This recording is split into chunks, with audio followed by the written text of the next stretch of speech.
background, and look, I'm near this beautiful pond and you can hear the waterfall nearby, and there's also bunch of coconuts. So as I was sitting here, I remembered a lesson which was taught by our English ma'am. It is actually a story. The name of the story is Taro's Reward. So let's get started. So there was this guy who was named Taro. He lived with his parents. He was very poor and they lived in like a small house. He was actually a woodcutter, and so he always chops wood and all those kind of stuff. So one day he was chopping wood and then he heard a waterfall, like rushing water, like you can hear right now. And he was like, rushing water, I want to go and have some water, because he was very thirsty and all. So he went near the waterfall. He like touched the waterfall, put it near his mouth, and it was sake. It was actually called sake, and like it's actually a famous Japanese drink. So like he was like he tasted it again and again, but it was actually sake. He was like he took his like pitcher and he poured the sake in and took it home. The father was very happy. His father loved steak so much, and since he was like very poor, they couldn't afford it. So when the son bought the pitcher, the steak to his father was so happy. He did even a little dance, and he was so happy.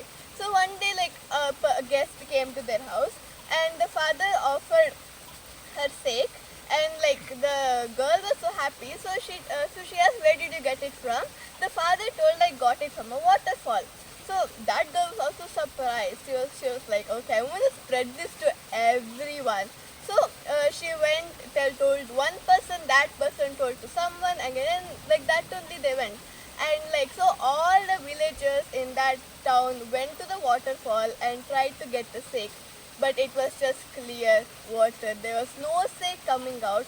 Everyone was so angry at Taro and his father for spreading misinformation. But the Taro was there and he was like, oh no, I'm gonna be in trouble. So he went to the rock and stayed there. And then all the villagers went again, and again Taro came and tried. What? I swear I tasted sake. And then again he tasted it. It was actually sake.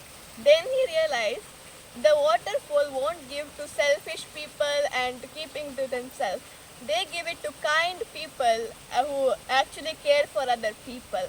The governor of the town heard this, and he rewarded Taro and other woodcutters with 20 pieces of gold. And there's this like famous like waterfall.